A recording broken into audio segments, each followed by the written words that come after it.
नमस्कार। आप देख रहे हैं पॉलिटिक्स एंड लिटरेचर टुगेदर और मैं हूं आपका दोस्त अनुपम पाठक।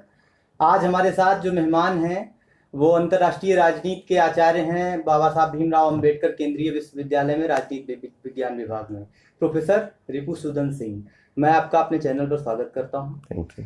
और आपका परिचय, मैं एक संक्षिप्त परिचय आपको दे दूं कि जो भारत का सबसे प्रतिष्ठित विश्वविद्यालय है इस समय, जवाहरलाल नेहरू विश्वविद्यालय, वहाँ से आपने एमफिल और पीएचडी की उपाधि अर्जित की है। इसके बाद बहुत सारे जो अंतर्राष्ट्रीय राष्ट्रीय जर्नल्स हैं उसमें आपके लेख और शोध प्रकाशित हो चुके हैं। बहुत सारी अंतर्राष्ट्रीय राष्ट्रीय संगोष्ठियों में आपको सुनने का अवसर बहुत सारे श्रोताओं को, जो एकेडमिशियंस हैं उनको और हम सबको मिलता रहा है हमेशा। आज एक निवेदन किया मैंने कि आप हमारे चैनल पर हमारे साथ जुड़िए और दो जो प्रमुख विषय हैं जिन पर आज हम बातचीत करेंगे उनमें हैगिया गैसिया है जो अभी बहुत चर्चित रहा है जुलाई और अगस्त के महीने में, और दूसरी तरफ जो अभी इजराइल और यूएई का जो समझौता हुआ है वो बहुत इम्पोर्टेंट है। तो सर से हम उन दोनों मुद्दों पर बातचीत करेंगे। सबसे पहले भाई अनुपम, तुम्हें हम बधाई देंगे कि आपने ये एक प्रयास किया है जिसमें कि आम आदमी और जहाँ तक मुझे लग रहा है विद्यार्थी, शिक्षक और एक तरह से जो कहते हैं कि विश्व के अंदर पब्लिक ओपिनियन क्रिएट करने और जानकारी देने का जो काम होता है, मुझे लग रहा है कि इसके लिए आपको पहले बधाई।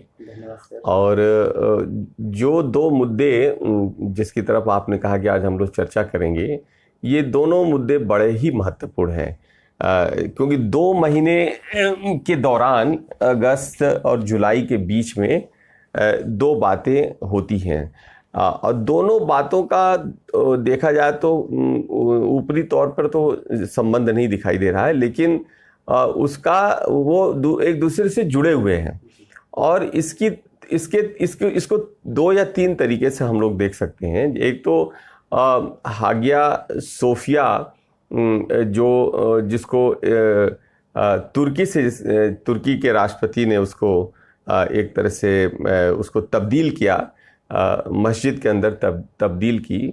और 13 अगस्त को जो घटना होती है जिसमें कि हम लोग अब्राहम पीस अकॉर्ड की चर्चा करते हैं, जो यूनाइटेड अरब इमिरेट और इजराइल के बीच में एक शांति समझौता होता है, ये दोनों घटनाएं बहुत ही महत्वपूर्ण घटना के रूप में देखी जा सकती हैं, जिसका कि इन देशों पर तो प्रभाव पड़ता ही है। जैसे तुर्की पर प्रभाव पड़ रहा है, तुर्की की राजनीति पर प्रभाव पड़ रहा है, यूएई पर प्रभाव पड़ रहा है, यूएई की राजनीति पर प्रभाव पड़ रहा है। दूसरे स्तर पर आप देखेंगे कि समूचा जो वेस्ट एशिया है ना, वो उससे प्रभावित होता है।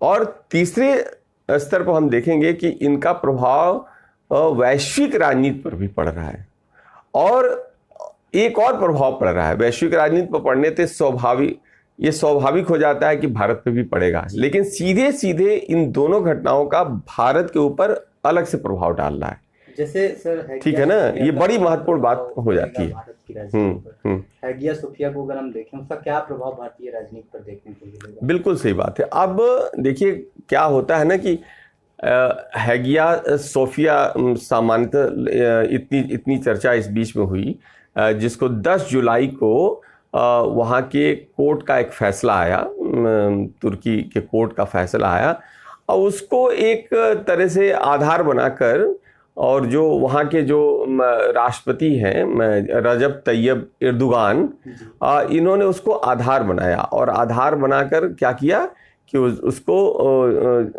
जो लगभग आप समझ सकते हैं कि 1919 से लेके और 2020 तक जो एक तरह से म्यूजियम के रूप में होता है, उसको ये तब्दील कर देते हैं, मस्जिद के रूप में तब्दील कर देते हैं।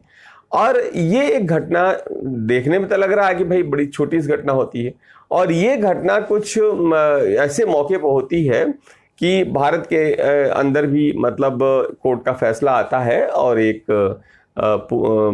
इमारत से संबंधित बातें होती हैं और उसको भी उससे जोड़कर देखा जाने लगता है। तो एक तरह से दक्षिण एशिया के अंदर भी एक चर्चा का विषय बनता है, जिस पर चर्चा तो होती नहीं है लेकिन अंडर करेंट आप देख सकते हैं कि उस पर अंदर खूब चर्चाएं भी हो रही हैं। तो ये बात भी हम लोग देखेंगे क्या ये किस तरीके से उससे संबंधित है, क्या दोनों घटनाओं को हम मिला के देख सकते हैं। और मुझे लग रहा है कि इन दोनों घटनाओं का कोई संबंध नहीं है, क्योंकि जब हम हैगिया सोफिया की हम जब चर्चा करते हैं तो हैगिया सोफिया के बारे में थोड़ी सी जानकारी हमें होनी चाहिए कि हैगिया सोफिया का निर्माण लगभग 6th सेंचुरी में हुआ था। आप देख रहे हैं ना कि हैगिया सोफिया का जो निर्माण हुआ था ये ग्रीक पद्धति में बना हुआ एक चर्च था। मुझे बताते हैं लोग कि वो अपने उस समय भी विश्व का सबसे सुंदर और अद्भुत एक तरह से कहा जाए कलाकृति के रूप में उसको जाना जाता था, और वो आज के डेट में भी जिस प्रकार का वो चर्च है वो अन्यत्र दुनिया में कहीं पाया नहीं जाता है।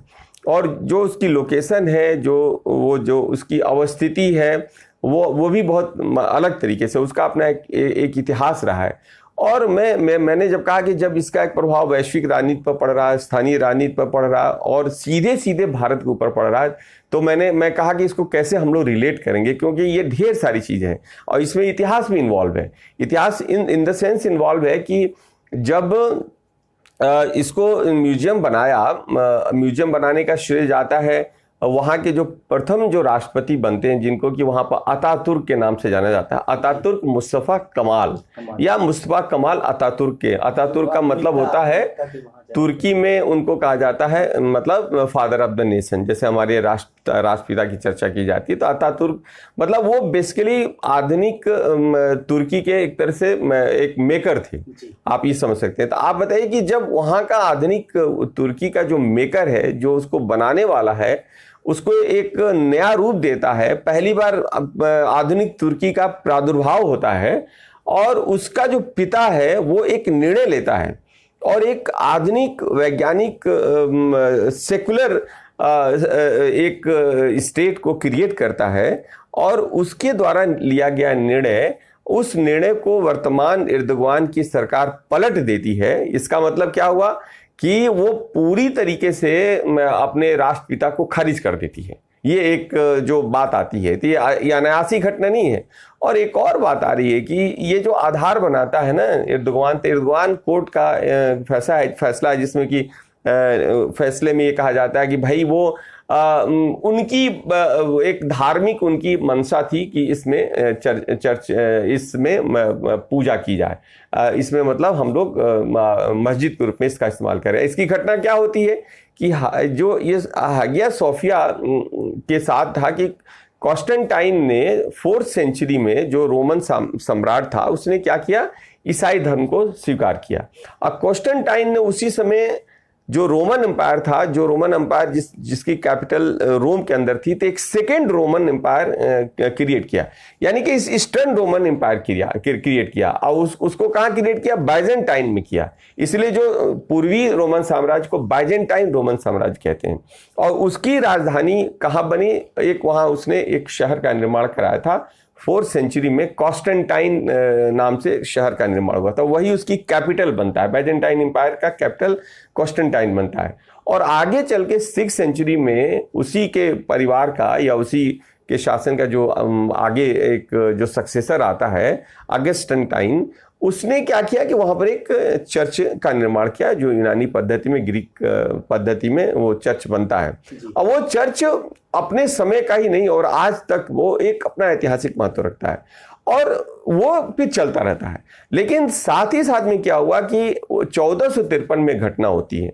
14 से जो कॉन्स्टेंटाइन है, जिसको हम लोग लोकप्रिय तरीके से जानते हैं, कुस्तुनतुनिया हम लोग जानते हैं, पढ़ते भी हिंदी में कुस्तुनतुनिया के रूप में ही जानते हैं। बेसिकली ये तुर्की में भी कुस्तुनतुनिया ही कहा जाता है। और साथ ही साथ में ये जो कुस्तुनतुनिया है, जो वर्तमान में आप कह सकते हैं कि ये इस्तंबुल है, इस्तंबुल को का ही नाम एक तरह से, जो उसका पुराना नाम था बाइजेंटाइन था, उसके बाद कॉन्स्टेंटाइन या कुस्तुनतुनिया हुआ।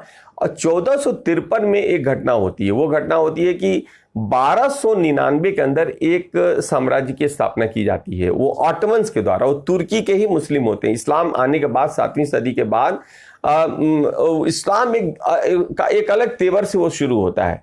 तो उसमें दो बातें मोहम्मद साहब शायद संभवतः उन्होंने इच्छा जाहिर की थी एक कि भाई इस्लाम का प्रचार प्रसार होना चाहिए। तो गजवा हिंद यानी कि पूरब की तरफ बढ़ना है तो हिंदुस्तान पर आप गजवा हिंद पहले कीजिए, और उसके बाद जब पश्चिम के अंदर आपको बढ़ना है तो आपको ये जो बाइजेंटाइन एम्पायर है, कुस्तुनतुनिया है, इसको आपको हाथ में लेना पड़ेगा। अब अगर इसको आपने कैप्चर कर लिया तो पश्चिम की तरफ आप इस्लाम का प्रचार कर सकते हैं। और पूरब के, क्योंकि इस्लाम जब तक पूरी तरीके से एक फेथ के अंदर दुनिया नहीं आएगी तब तक उसके बाद क़यामत नहीं आएगी और मानव मुक्ति संभव नहीं है। ये उनकी बेसिक जो कहेंगे कि जो मजहब की जो बेसिक जो मान्यता थी। अब इसको कहाँ तक ये मान्यता, लेकिन 1453 में जो वहाँ का जो महमूद सेकंड होता है उसी ऑटमन साम्राज्य का, वो वहाँ पर घेराबंदी करता है और घेराबंदी करके 1453 में कुस्तुनतुनिया को अपने कब्जे में ले लेता है। यानी कि जो 1100 साल से बाइजेंटाइन एम्पायर चलता है उस 1100 बाइजेंटाइन एम्पायर को ध्वस्त कर देता है। अब ध्वस्त करने के बाद से वहाँ से सारे लोग एक तरह से इतनी क्लिंजिंग होती है, मतलब वहाँ पर जो नॉन बिलीवर होते हैं, यानी कि इस्लाम धर्म के अलावा जो बिलीवर होते हैं उनको या तो मार दिया जाता है या वो भाग जाते हैं। खासतौर पर ईसाई सारे के सारे भागकर यूरोप के अंदर जाते हैं और विशेष रूप से इटली में ही जाते हैं, और यहूदी जाते हैं, उनके साथ साथ और बहुत सारे जो माइनॉरिटी ग्रुप थे वो चले जाते हैं। और इस जो चर्च होता है जो बहुत ही खास उस कैपिटल में होता है, उसको ये लोग क्या करते हैं, मस्जिद के अंदर तब्दील कर देते हैं। और फिर ऑटोमन साम्राज्य चलता रहता है और ये 500 साल तक चलता रहता है। लेकिन फर्स्ट वर्ल्ड वॉर के अंदर एक गलती तुर्की के द्वारा होती है, यानी कि ऑटोमन के साम्राज्य के द्वारा होती है, सम्राट के द्वारा होती है कि वो एलाइड पावर को ज्वाइन नहीं करके वो एक्सिस पावर को ज्वाइन कर लेता है, जर्मनी को ज्वाइन करता है और उसके बाद करारी परास्त होती है। तो 1919 के अंदर जब ये हार जाते हैं और जब फौजें इनकी फ्रांसीसियों की, ब्रिटिशर्स की और उसके बाद से इटालियंस की जब फौजें वहाँ जाती हैं, खासतौर पर वो रिकैप्चर करते हैं, और 1919 के दिसंबर के माह में ये फिर इस हैगिया सोफिया को ये अपने उस रोमन कैथलिक्स को ये वापस कर देते हैं। तो एक तरह से आप देखेंगे कि उस समय ये वहाँ पर ये लोग अपना, मेरे ख्याल से उसको चर्च में प्रैक्टिस करना शुरू कर देते हैं। और उसी के बाद से क्या होता है कि इस ट्रीटी ऑफ वारसाई होती है। ट्रीटी ऑफ वारसाई में जर्मन का विभाजन करते हैं, आपको मालूम है। उसके बाद ट्रीटी ऑफ सेवरेज होता है, ये होता है फ्रांस के अंदर। उस सेवरेज ट्रीटी के माध्यम से वो लोग क्या करते हैं कि एक तरह से पूरे ऑटोमन साम्राज्य का बंटवारा कर देते हैं, पूरा डिसइंटीग्रेट कर देते हैं। तो तुर्की जो 3 महाद्वीपों में फैला होता है, जो ऑटोमन साम्राज्य 3 महाद्वीपों में फैला होता है, अफ्रीका के अंदर, यूरोप के अंदर और एशिया के अंदर, वो सिमट कर तुर्की के बॉर्डर में आकर सिमट जाता है। अब वहाँ पर क्या बात होती है कि उसी समय वहाँ भी आंदोलन चलता रहता है। और आप लोगों को मालूम है कि सबको मालूम है कि 1922-23 में मुस्तफा अतातुर्क वहाँ के राष्ट्रपति बनते हैं और 2 काम इनका प्रमुख रूप से होता है, बहुत ही प्रमुख 2 काम करते हैं। पहला काम होता है कि जो 2 संस्थाएं वहाँ पर थी जो आपस में मिली होती हैं, जो टेम्पोरल पावर कहते हैं और जो स्पिरिचुअल पावर है, दोनों एक दूसरे मिला था, जिसके चलते वो खलीफा का एक पद चलता था। तो खलीफा और सुल्तान 2 संस्थाएं थी और दोनों एक ही व्यक्ति के अंदर था। यानी कि जो आसमानी ताकत है और जो जमीनी ताकत है वो एक व्यक्ति के अंदर था, वही खलीफा था। वो शासक भी था और खलीफा भी था, यानी दोनों शक्तियां उसके अंदर थी। तो 2 संस्थाएं थी। तो 1922-23 के अंदर क्या करता है मुस्तफा कमाल अतातुर्क कि उसको पहले एबॉलिश करता है, यानी सुल्तानेत को एबॉलिश करता है, यानी मोनार्की वहाँ पर एबॉलिश की जाती है। और एबॉलिश करने के बाद से वहाँ पर रिपब्लिक को इस्टेब्लिश किया जाता है, गणराज्य, तुर्की को गणराज्य बनाता है। और गणराज्य बनाने के साथ ही साथ में जो दूसरा कदम उसका सबसे बड़ा जबरदस्त होता है कि वो जो एक मजहबी जो संस्था थी खलीफा की, उसको तबाह कर देता है। 1924 के अंदर वो उसको एबॉलिश कर देता है।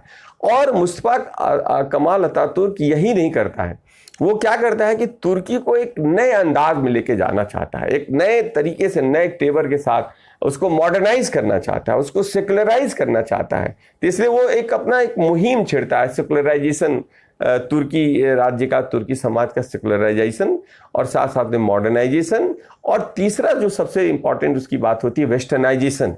वो वेस्ट से काफी प्रभावित होता है, वेस्ट के इनलाइटनमेंट से प्रभावित होता है, ज्ञानोदय से प्रभावित होता है, उसके उस रिवोल्यूशन के साथ प्रभावित होता है। तो एक तरह से आप देखेंगे कि तुर्की एक ऐसे राज्य के रूप में विकसित करते हैं, खासतौर पर जो तीसरी दुनिया के अंदर वो पहला राज्य बनता है, थर्ड वर्ल्ड के अंदर या एशिया के अंदर आप कहेंगे, अफ्रीका के अंदर वो पहला राज्य बनता है नॉन यूरोपियन, जो सेकुलरिज्म के साथ शुरू होता है, मॉडर्निज्म के साथ शुरू होता है, वेस्टर्नाइजेशन के साथ शुरू होता है। और उसमें सबसे बड़ा कदम होता है कि वो खलीफा के पद को वो एबॉलिश करता है, और खलीफा के पद को एबॉलिश नहीं करता है, उसको ढेर सारे रिलीजियस रिफॉर्म्स करता है। और सबसे बड़ा स्टेप उसका होता है कि जो भाषा अरबिक होती थी उसके तुर्की की, उस तुर्की भाषा, अरबिक भाषा को भी एबॉलिश कर देता है, और जो तुर्की का ज्ञान जो दिया जाता है, नॉलेज दिया जाता है, वो रोमन स्क्रिप्ट वो एडॉप्ट करता है। और सबसे बड़ी बात है कि 1924-25 के अंदर ही जब वो आगे बढ़ता है तो जो रिलीजियस लॉज थी, शरिया था, उसको रिप्लेस करके वो मॉडर्न जो यूरोपियन जो सिविल रूल्स थे ना, उसको अडॉप्ट करता है। यानी कि वो जिसकी लड़ाई भी आज हिंदुस्तान नहीं हम लोग कर पा रहे हैं, मतलब सेकुलर होने के बावजूद भी आपका शरिया कानून हिंदुस्तान के अंदर सिविल मैटर में चल रहा है। इस कार्य को मुस्तफा अतातुर्क उसी समय 1924 और 25 के अंदर वो कर देते हैं। आप ये समझिए कि कितनी बड़ी बात होती है। और हैगिया सोफिया के बीच वो क्या करता है कि वो उसमें एक इतिहास में जो गलती होती है उसको सुधारता है, क्योंकि भाई ये जो ऑटमन्स थे, ऑटमन्स और जो इंडिया के अंदर इन्वेडर्स आते हैं, उनके बीच में एक समानता होती है। जैसे मान लीजिए मोहम्मद गोरी आता है या बाबर आता है, मोहम्मद गोरी का हम एग्जाम्पल ले लेते हैं, जो बाद में जाते जाते 1206 के अंदर वो कुतुबुद्दीन ऐबक यानी डायनेस्टी, स्लेव डायनेस्टी इस्टेब्लिश करता है, और वो 1453 के अंदर कब्जा करता है। तो दोनों इन्वेडर्स हैं, दोनों जनता की मर्जी से नहीं वहां जा रहे हैं। आप तो इन्वेजन करते हैं ना, आप तो वहां जाके इन्वेड करते हैं, वहां की संस्कृति को तहस नहस करते हैं, आप वहां के सत्ता को अपने हाथ में लेते हैं। तो ये दोनों ही इन्वेडर के रूप में जाते हैं। यह हिंदुस्तान के अंदर मोहम्मद गोरी आता है और जाते समय अपनी डायनेस्टी यानी कि गुलामों की डायनेस्टी इस्टेब्लिश कर जाता है, और साथ साथ में वहां पर 1453 के अंदर, और वो एक जो चर्च होता है उसको आप अचानक बिना किसी मेहनत के आप उसको मस्जिद के अंदर आप उसको तब्दील कर देते हैं। भाई जब तक आपकी सत्ता थी तब तक आपका चल रहा था, लेकिन जब साम्राज्य विखंडित होता है तो उसके बाद से ये लोग क्या करते हैं कि इतिहास में जो हुई गलतियों को करेक्ट करते हैं। और मुस्तफा अतातुर्क की अपनी समस्याएं भी थी, क्योंकि वो जैसा हमने आपसे कहा कि वो मॉडर्नाइजेशन करना चाहते थे। और सबसे बड़ी बात थी जो मुस्तफा अतातुर्क की थी कि सोवियत यूनियन के अंदर यानी कि रूस के अंदर 1917 में क्रांति हो चुकी थी। क्रांति होने से रूस उसका परंपरागत शत्रु भी हुआ था, क्योंकि बॉर्डर साथ में था। आप देखेंगे ब्लैक सी और उसके बाद से सी आप मरमरा जो एक तरह से और साथ साथ में आप देखेंगे मेडिटेरियन या एजियन सी के साथ जोड़ता है। तो रूस का बॉर्डर था, रूस की समस्या थी, जार के समय से उनकी समस्या थी कि भाई उनको हॉट वाटर चाहिए था, इसलिए वो हमेशा चाहते थे कि भाई इन इलाकों पर, एनाटोलिया के इलाके पर उनका कब्जा हो जाए। तो उनको मालूम था कि हमारा जो परंपरागत हमारा शत्रु है वो रूस है, तो इसलिए उनकी मजबूरी थी। यानी कि मुस्तफा अतातुर्क कितने समझदार थे, तो मेरा मानना है कि उनके पास एक वर्ल्ड विजन था, एक वैश्विक दृष्टि थी, और वैश्विक दृष्टि से वो चाहते थे कि हमारा भला से पश्चिमी देशों के साथ अलायंस करने पर ही होगा, और वो एक अच्छी पॉलिसी अख्तियार करते हैं और उसका फायदा भी यूरोप के अंदर मिलता है। तो वो उसको अख्तियार करने के पहले उनको लगा कि भाई पश्चिम का हमको विश्वास लेना पड़ेगा। तो इतिहास में जो एक हैगिया सोफिया की गलती हुई थी उसको उन्होंने करेक्ट किया। अब आश्चर्य हो रहा है कि भाई आज हमने कहा कि इंडिया के साथ उसका क्या संबंध है, उसका इंडिया के साथ भी संबंध है कि 1919 के अंदर ही जब अंग्रेज या वो वहाँ सेनाएं जाती हैं और ये हैगिया सोफिया वगैरह ले लिया जाता है, तो अब उनको ये भी पता चल जाता है कि आगे चलकर ये खलीफा के पद को खत्म किया जाएगा। जबकि खलीफा के पद को तो अब यहाँ पर अली ब्रदर्स ने, जो अली जौहर ब्रदर्स, और आपने देखा कि उसमें आपके मौलाना आज़ाद भी उसमें थे, शौकत अली साहब थे, मोहम्मद अली जो जौहर का नाम लिया जाता है, हाकिम अजमल खान का नाम लिया जाता है, और अब्दुल कलाम आज़ाद, ये चारों लोग एक तरह से इस खिलाफत मूवमेंट की शुरुआत कर देते हैं 1919-20 में। अब अभी सरप्राइज होगा कि ये 100 साल हम लोग पूरा करने जा रहे हैं, खिलाफत आंदोलन का भी 100 साल पूरा होने जा रहा है। और 100 साल पर अब क्या होता है कि खिलाफत आंदोलन हिंदुस्तान में होता है। गांधी जी भाई सोचते हैं कि हिंदू मुस्लिम एकता हमारी बनेगी तो हम और भी अंग्रेजों के साथ हम लड़ाई लड़ लेंगे, लेकिन वो एकता ज़्यादा दिन नहीं चलती है। वो क्या करते हैं कि उस खिलाफत मूवमेंट का समर्थन करते हैं। चौरी चौरा के कांड के बाद से जब हिंसक आंदोलन हो जाता है तो विड्रॉ भी कर लेते हैं। इससे गांधी के प्रति या कांग्रेस के प्रति इन लोगों का विश्वास भी हो जाता है। और एक तरह से देखा जाए कि खलीफा मूवमेंट का यहाँ पर ख़त्म होना और पाकिस्तान के आंदोलन की शुरुआत होना, इसके साथ भी कनेक्शन है। ये कनेक्शन कभी हम लोग बाद में चर्चा करेंगे कि इसके साथ खलीफा आंदोलन के असफलता के साथ पाकिस्तान की सफलता की कहानी शुरू हो जाती है। इसका क्या कनेक्शन, इस पर कभी हम लोग अलग से एक बातचीत कर लेंगे। लेकिन आप देखेंगे कि हागिया सोफिया के माध्यम से जिस ऐतिहासिक गलती को इन्होंने आप कह सकते हैं कि उनके अतातुर्क ने, उनके राष्ट्रपिता ने उसको सुधारा था, एर्दोगान 2020 में उस गलती को क्या करता है कि उस गलती को कहता है गलती मानता है, जबकि वो गलती सुधारी जाती है और वापस इतिहास में जाने की कोशिश करता है। तो इससे क्या प्रभाव पड़ा है? इससे पश्चिम एशिया के अंदर एक अजीब सी हलचल आ गई है। दूसरा इसका प्रभाव पड़ा है कि पूरा पश्चिमी जगत ही नहीं, पूरा ईसाई जगत और बाकी जितने भी राज्य हैं वो एक तरह से इस घटना को लेके काफ़ी उनमें क्षोभ है और साथ साथ में एक बेचैनी सी है और एक आक्रोश और गुस्सा भी है ये इस बात को लेके। तीसरी एक बात आ रही है कि रेस्ट ऑफ द वर्ल्ड में एक अजीब सा मैसेज जा रहा है और उसका हिंदुस्तान के अंदर भी एक मैसेज आ रहा है, क्योंकि इसके माध्यम से एर्दोगान क्या करता है कि 2002 में तुर्की के राजनीति में वो सत्ता कब्जा करता है। उसकी पार्टी AK पार्टी है, वो सत्ता में आती है और वो ऐसी पॉलिसी अख्तियार करने लगता है कि जिसमें कि वो उसके मन में धीरे धीरे जब वो कमजोर होता है वो मजहब का प्रयोग करता है, मजहबी राजनीति की शुरुआत कर देता है, जो कि तुर्की के अंदर मजहबी राजनीति नहीं की जा रही थी और मजहब को स्टेट के एक्टिविटीज में कभी उसको मिंगल नहीं होने दिया जाता था। अब ये मजहबी राजनीति की शुरुआत कर देता है और उसके अंदर ये पहला स्टेप एक तरह से उठाया जाता है। अभी बहुत सारे और भी स्टेप्स हैं, जैसे अरबिक को हो सकता है कि ये रिप्लेस करें, रोमन को हटा के फिर अरबिक लाएं, और हो सकता है कि अभी बहुत सारे जो शरिया के कानून हैं ये धीरे धीरे ये आगे आने वाले दिनों में ये लागू करेंगे। और इसके मन में एक और बात आ रही है कि पश्चिम एशिया में जो एक मुस्लिम जो राज्य हैं उनका लीडरशिप भी करने की इसकी इच्छा है। और एक और इच्छा है कि जो खलीफा का जो पद जो नष्ट हो चुका था, जो बहुत ही बारबेरिक पद था, सामंतवादी पद था, प्रतिक्रियावादी पद था, आउटडेटेड था, उसकी वापसी भी करना चाहता है।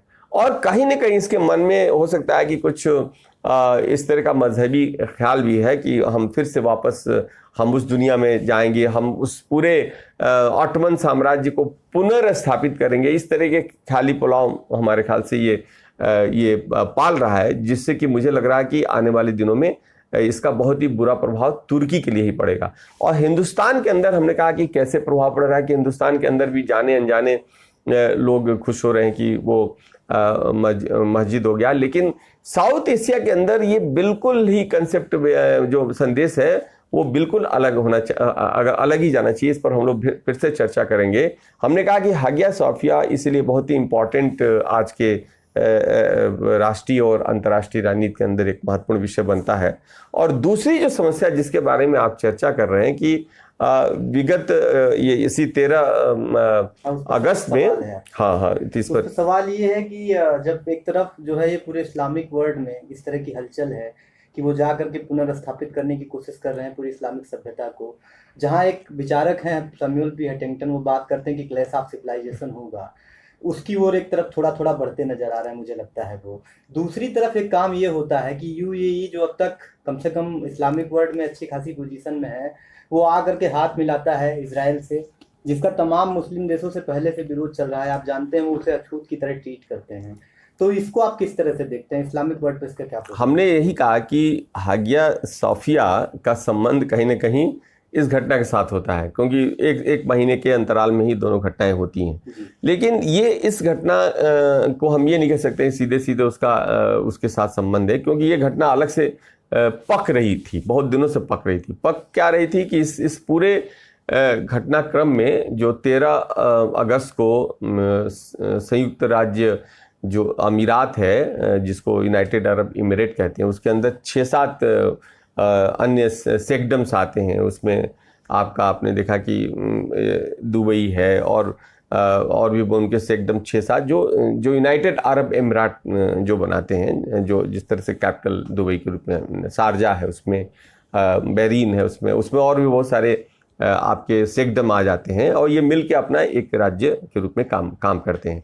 तो पश्चिम एशिया में वैसे तो ये यहाँ पर राजतंत्रीय व्यवस्था है, राजशाही है, लेकिन जो उनकी सोसाइटी है वो डेमोक्रेटिक है। उनके अंदर वहाँ पर पूरी दुनिया से लोग जाते हैं, उनका इंटरेक्शन दुनिया के साथ है, और एक तरह से विश्व के व्यापार केंद्र भी दुबई उन्होंने निर्मित किया हुआ है, और एक मॉडर्न एक तरह से एक राज्य के रूप में वो लोग कार्य भी कर रहे हैं, और वो ये भी दिखाना चाहते हैं कि भाई हम लोग काफ़ी वेलफेयरिस्ट हैं, जनता के लिए हम काम करना चाहते हैं, और ये सारी बातें थी।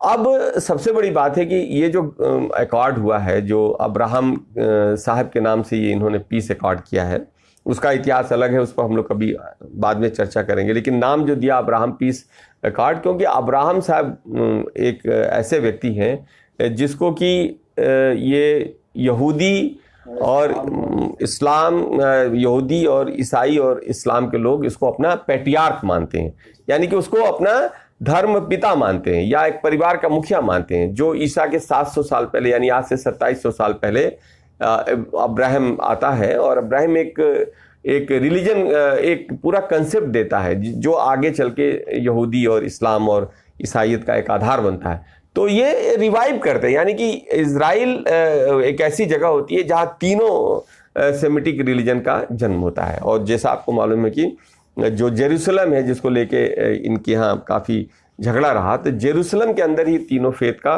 जन्म होता है, प्रादुर्भाव होता है, और जेरूसलम इनके लिए बहुत ही रिलीजियस बन जाता है, बहुत ही मजहबी बन जाता है, बड़ा पवित्र बन जाता है।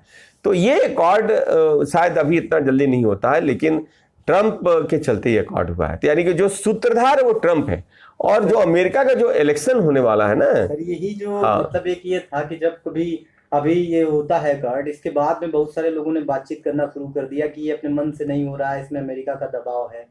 तो जब एक विशेषज्ञ बात कर रहा हो, आप जो पूरी जो पश्चिमी एशिया है उसकी पूरी राजनीति के आप विशेषज्ञ हैं, तो क्या सच में अमेरिका का दबाव है, प्रेशर है? देखिए क्या है ना कि आश्चर्य तो ये होता है कि एकॉर्ड आप कर रहे हैं, लेकिन जो एकॉर्ड की जो पार्टी है, दूसरी पार्टी, उसके साथ तो आप एकॉर्ड कर ही नहीं रहे हैं। जो भाई जो गाजा स्ट्रिप है, और साथ साथ में जो वेस्ट बैंक है, जहाँ की एक तरह से ये नवनिर्मित पैलेस्टाइन स्टेट अपना जिस भी रूप में कार्य कर रहा है, और उसमें जो वेस्ट जो बैंक है, जिसमें कि इन्होंने एकॉर्ड में कहा है कि भाई हम जो कॉलोनाइजेशन कर रहे थे, जो अवैध निर्माण कर रहे थे, अब हम वो नहीं करेंगे। हमने जहाँ तक कर लिया है वो हम वहाँ तक रहेगा, हम आगे अब उसमें हम कुछ भी करने नहीं जा रहे हैं, और शांति के रास्ते में हम आगे बढ़ेंगे। एक तो ये इन्होंने, इजराइल ने प्रॉमिस किया है, और इन्होंने उसके बदले क्या किया है कि पहली बार ये रहा कि जो पर्शियन गल्फ है, जिसको कि हम जिसमें कि ईरान, जिसमें कि आपका कुवैत, और उसके बाद से यूनाइटेड अरब इमिरेट, कतार, सऊदी अरेबिया, ये सब पर्शियन गल्फ है, जिनको पर्शियन गल्फ के हम स्टेट्स कहते हैं। तब इनमें से पहला ये स्टेट बन के आता है जो रिकॉग्नाइज करता है, मतलब सबसे बड़ी बात है। अब पहले रिकॉग्निशन आपको मालूम है कि 1979 में इजिप्ट करता है, फिर जॉर्डन करता है, और ये तीसरा अरब स्टेट बन के आता है। जो अरब स्टेट क्या कहेंगे, पूरे पश्चिम एशिया से ये तीसरा स्टेट आता है, जो that happen to be the third Arab state जो इजराइल को रिकॉग्नाइज करता है। मतलब पहली बार 1948 के बाद से इतने सालों बाद ये रिकॉग्नाइज करते हैं कि ठीक आपका वजूद है, आपका अस्तित्व हम मानते हैं, और जब अस्तित्व हम मान लेंगे तो हम आगे शांति के लिए आगे बढ़ सकते हैं, एक अंडरस्टैंडिंग हमारी हो सकती है। और इस अकॉर्ड में मैं ट्रंप को सुन रहा था कि ट्रंप ने कहा कि भाई बहुत ही वो सबके लिए बड़ा रिलीजियस है, खासतौर पर जो मुस्लिम्स के लिए बड़ा रिलीजियस है, सारे लोग वहाँ जाएंगे, अपना आराम से वहाँ पर वो लोग अपना पूजा करेंगे। खासतौर पर उसने अलास्का मास का भी नाम दिया था। अलास्का एक ऐसी जगह है जहाँ से बताते हैं कि वही मोहम्मद साहब सीधे जन्नत में चले गए थे। तो ये जो अलास्का मास के ये यहूदियों के साथ भी जुड़ा हुआ है, ईसाइयों के साथ भी जुड़ा हुआ है, और साथ साथ में इनके साथ भी जुड़ा हुआ है, जिसको लेके आज तक विवाद हो रहा है। तो ये कह रहा है कि भाई अब हम लोग भाईचारा जब आएगा, पीस की बात होगी, पीस की तरफ अगर हम लोग बढ़ेंगे तो एक तरह से ये हमारा एक कॉर्डियल रिलेशनशिप हमारा इस्टेब्लिश होगा, और साथ ही साथ में एक नई राजनीति का पश्चिम एशिया के अंदर हम सूत्रपात करेंगे। तो ये तो बात ये दिखाई जा रही है, तो आइडियल है। जो तुमने कहा कि इसके पीछे की राजनीति क्या है, तो इसके पीछे की राजनीति है कि भाई ट्रंप की जो राजनीति रही है ना, कि ट्रंप की राजनीति बिल्कुल थोड़ी सी अलग रही है। वो ऊपरी तौर पर तो ट्रंप लगते हैं कि एक सनकी टाइप के हैं और वो अजीब अजीब सा निर्णय लेते हैं, लेकिन ट्रंप बहुत तेज आदमी है, बहुत ही तेज, बहुत ही एक तरह से दूरदृष्टि। वो अमेरिका के लिए एक तरह से वो नेशनलिस्ट के रूप में काम करता है। वो क्या करता है कि पुरानी सरकारें जितनी रहीं उन्होंने काफ़ी कुछ युद्ध किया, पश्चिम एशिया के अंदर भी सेनाएं भेजा, उससे अमेरिका की अर्थव्यवस्था भी बहुत ही ख़राब हुई। और उसने तो अब ये क्या किया कि आने के बाद से कुछ ऐसी पॉलिसी अख्तियार किया, बिजनेसमैन भी है, ये सीधे सीधे बिजनेसमैन है, ये कोई मात्र कोई पॉलिटिशियन ऐसा नहीं है, वो बिजनेसमैन टर्न पॉलिटिशियन है।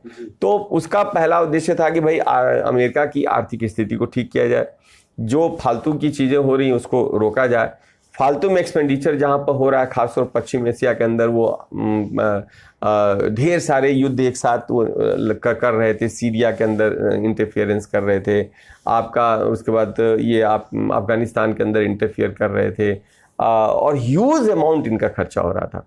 तो अब साथ ही साथ में उनको लोग भी मारे जा रहे थे।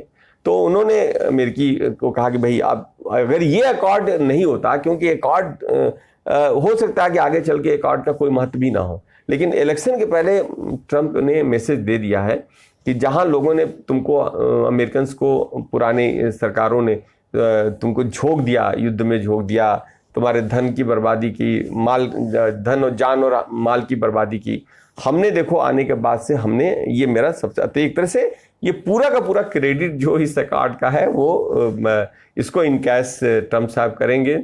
और अगर ट्रंप की वापसी हो जाती है तो ये अकॉर्ड पर इम्प्लीमेंटेशन भी शुरू हो जाएगा, क्योंकि चीज़ें दूसरे तरीके से अब दुनिया के अंदर तब्दील हो रही हैं।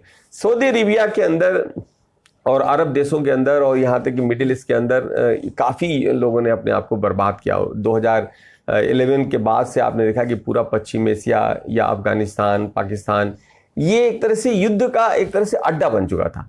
अब 2014 तक में ये स्थिति हो जाती है कि ISI का प्रादुर्भाव होता है और वो खलीफा अपने आप को घोषित कर लेता है। यानी कि क्या संभव हो सकता है कि कोई 20वीं सदी, 21वीं सदी के दूसरे दशक में खलीफा की वापसी हो जाएगी? अब कोई कहे कि ये पुराना राजशाही वापस हो जाएगी या रोमन का पोप शाही वापस हो जाएगी, तो ये एक ख्याली पुलाव हम कह सकते हैं, कल्पना कह सकते हैं। और इस तरह की चीज़ें संभव नहीं है, भले दुनिया बर्बाद हो जाए लेकिन इस तरह की चीज़ें संभव नहीं हो सकती हैं।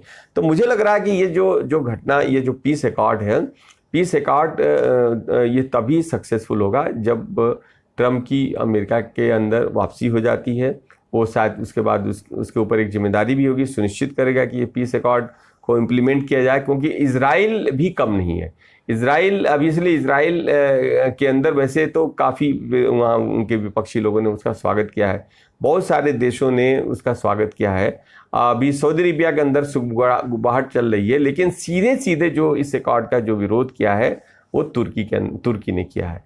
तुर्की इसको पसंद नहीं करता है। सीधे सीधे जो विरोध किया है वो ईरान ने उसका विरोध किया। ईरान तो शुरू से ही 79 के बाद से जब आता ये खुमैनी साहब आते हैं और वहाँ पर शरियत को लागू किया जाता है, वो शुरू से ही इजराइल को डेसिमिनेट करना चाहते हैं और उनका उनका कंसेप्ट बड़ा क्लियर है। लेकिन तुर्की भी एक तरह से इस अकॉर्ड के पीछे के लिए वो उसकी भी अपनी सहमति नहीं है।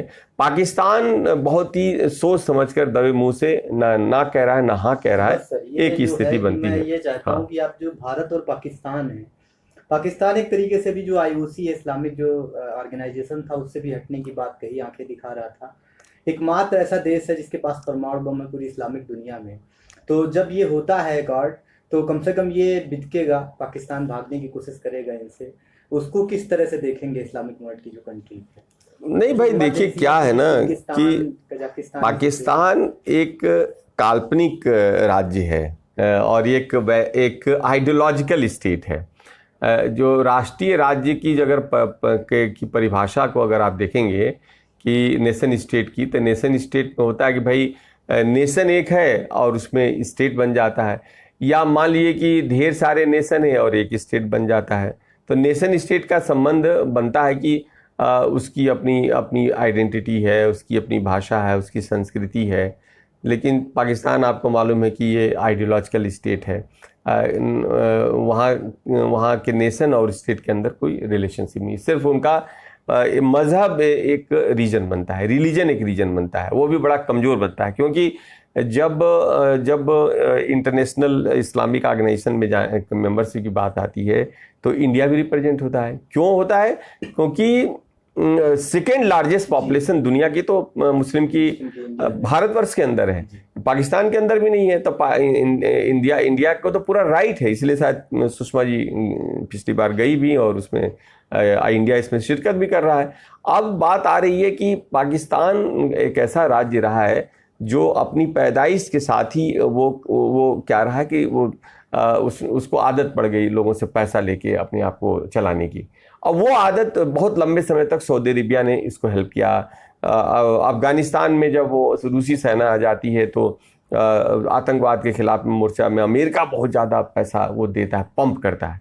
और अमेरिका ऐसा पैसा पंप करता है पाकिस्तान में जिसका कि वहाँ के मिलिट्री के शासक हैं वो उसका कम से कम 50% तो वो अपने ऊपर खर्च कर लेते हैं, 50% में वो 10 या 20% वो अफगानिस्तान में लगाते हैं, और जो बचा शेष पैसा है 80 के दशक में आप देख सकते हैं कि आतंकवाद की शुरुआत पंजाब के अंदर हो जाती है। यानी कि 79 में रूसी फौजें जाती हैं, 80 से अमेरिकन ऑपरेट करने लगते हैं और 82-83 से हिंदुस्तान के अंदर ये आतंकवाद के लिए पैसा ये खालिस्तानियों को देना शुरू करते हैं। और जब ये मसला ख़त्म हो जाता है तो कश्मीरियों को पैसा देना शुरू कर देते हैं।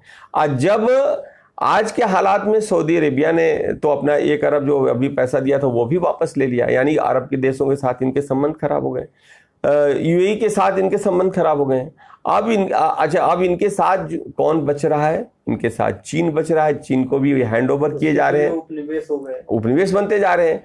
और तुर्की एक गलती कर रहा है, वो कहते हैं कि नया नया मुल्ला प्याज बहुत खाता है, वो नया नया इस्लामिक दुनिया का वो नेता बनने की कोशिश में एर्दोगान वो पाकिस्तान किसका साथ देते हैं और कश्मीर जैसे मुद्दे पर नाहक वो अपना एक स्टैंड लेते हैं। जबकि हिंदुस्तान के साथ तुर्की का संबंध ऑटोमन्स के टाइम से बहुत पुराना संबंध है और आज भी तुर्की और भारत का संबंध बहुत है। उनके बहुत सारे स्टूडेंट हैं, बहुत सारे उनके पर्यटक आते हैं, वो हिंदुस्तान आते हैं, वो पाकिस्तान नहीं जाते हैं।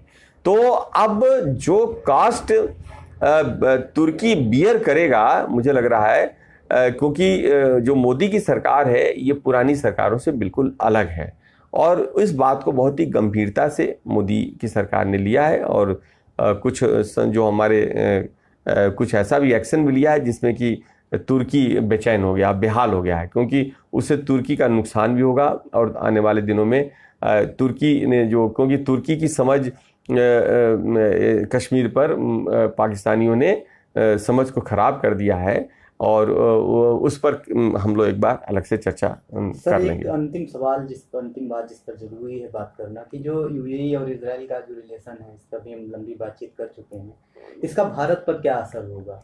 भाई भारत के लिए तो ये समझौता इसलिए अच्छा है कि भारत का विशेष रूप से जो ये मोदी की सरकार, नरेंद्र मोदी की सरकार चल रही है 6 साल से, इसलिए अच्छा है कि इज़राइल के साथ हमारे संबंध बहुत अच्छे हैं, और इज़राइल कश्मीर के मसले में ही नहीं, वो हमारे बहुत सारे रक्षा के मसले में हमारा उसके साथ अंडरस्टैंडिंग चल रही है। और कश्मीर के अंदर और गलवान वैली के अंदर हमने जो अभी स्टैंड लिया है, उसमें हमारे अमेरिका तो साथ में है, साथ साथ में इज़राइल हमारे साथ है, और इज़राइल के साथ पुराने संबंध भी रहे हैं, बहुत पुराने संबंध रहे हैं भारत के, तो वो अभी कंटिन्यू कर रहा है। एक तरह से देखा जाए कि, और दूसरा है कि भारत का संबंध यूनाइटेड अरब इमिरेट के साथ बहुत अच्छा है। अरब के साथ आजकल हमारे संबंध बहुत अच्छे हैं, सऊदी अरेबिया के साथ हमारे संबंध बहुत अच्छे हैं, और यूनाइटेड अरब इमिरेट ने तो भाई वहाँ नरेंद्र मोदी साहब गए, उनका बड़ा स्वागत भी हुआ, और हमारा जो एक तरह से बहुत सारा जो हमारा जो वो आता है, पैसा आता है, वो विदेशी मुद्रा, क्योंकि वो, हाँ, तो बहुत ज़्यादा, और भारत का निवेश भी हो रहा है, और भारत से भी बहुत सारा व्यापार हो रहा है। तो एक तरह से हमारी फ्रेंडली रिलेशनशिप, तो दो फ्रेंड अगर आपस में फ्रेंड बन जाते हैं तो तीसरे फ्रेंड को खुशी होती है। तो एक तरह से मेरे ख्याल से भारत के लिए तो बहुत अच्छी बात है कि भाई ये इनके साथ एक अकॉर्ड हो रहा है, और हम और भी मतलब बेहतर तरीके से काम कर सकते हैं, क्योंकि अभी हमारे लिए जो पोटेंशियल जो हमारे पास आजकल खतरा जो उत्पन्न हो रहा है, क्योंकि 3000, 3500, 4000 किलोमीटर तक हमारा चीन के साथ बॉर्डर है, और उसका जो रूप और रंग देखा जा रहा है वो मेरे ख्याल से कहीं से दोस्ताना नहीं है। और जिस तरीके से राजनीति को ले जाना चाहते हैं, नरेंद्र मोदी साहब ने 15 तारीख को फोर्ट से कहा भी, लाल किला के उस फोर्ट से कहा, दो शब्दों का वो प्रयोग करते हैं। पहला वो करते हैं कि भाई आज खतरा कहाँ से है, हमको आतंकवाद और विस्तारवाद से खतरा है। बिना नाम लिए वो कह देते हैं कि भाई पाकिस्तान जो आतंकवाद का एक तरह से ईपी सेंटर बना हुआ है, जो केंद्र बना हुआ है, और विस्तारवाद यानी चाइना का बॉर्डर इश्यू हमारे साथ ही नहीं है, लगभग 22 राज्यों के साथ एक ही साथ उनका, और साउथ चाइना के अंदर उनकी समस्याएं चल रही हैं। तो इसमें मुझे लग रहा है कि ये अकॉर्ड, अगर ये अकॉर्ड से ये फायदा होगा कि दो बातें हैं जो हमने कहा कि दिसंबर के इलेक्शन के बाद बहुत सारी चीज़ें तय हो जाएंगी, कि अगर अमेरिका में ट्रंप की वापसी हो जाती है तो इंडिया की स्थिति और अच्छी हो जाएगी हमारे ख्याल से, जहाँ तक मुझे लग रहा है। और जो पीस की जो बात थी ना, पीस शायद वेस्ट एशिया के अंदर रिस्टोर हो सकता है, और तुर्की और ईरान के ऊपर भी एक नियंत्रण रखने की स्थिति बनेगी। और अमेरिका तो देखा जाए तो यूनाइटेड स्टेट्स ऑफ अमेरिका धीरे धीरे पश्चिम एशिया से विड्रॉ कर रहा है, क्योंकि तेल की जो उसकी ज़रूरत थी, उसकी तेल की ज़रूरत अब वो अपने तरीके से पूरा करने की स्थिति में आ रहा है। तो एक तरह से क्या रूप होगा, वर्चस्व तो नहीं छोड़ेगा अमेरिका, लेकिन जहाँ तक मुझे लग रहा है कि जो उसकी जो तात्कालिक समस्या हुआ करती थी, या हो सकता है कि तेल का जो भंडारण है वो भी धीरे धीरे समापन की तरफ जा रहा है, तो दूसरे तरीके से एक संबंध पश्चिम एशिया के साथ वो बनाएगा। लेकिन जो उसकी अब चिंता में जो प्रशांत महासागर है वो है। अब प्रशांत महासागर की राजनीति पर वो अपने दबदबा को कभी नहीं छोड़ेगा, और इसके लिए जो एक नई अवधारणा दी गई है, जब कभी हम लोग बाद में चर्चा करेंगे, इंडो पैसिफिक की अवधारणा जो आई है, जो इंडो पैसिफिक की अवधारणा एशिया पैसिफिक की अवधारणा को रिप्लेस करेगी।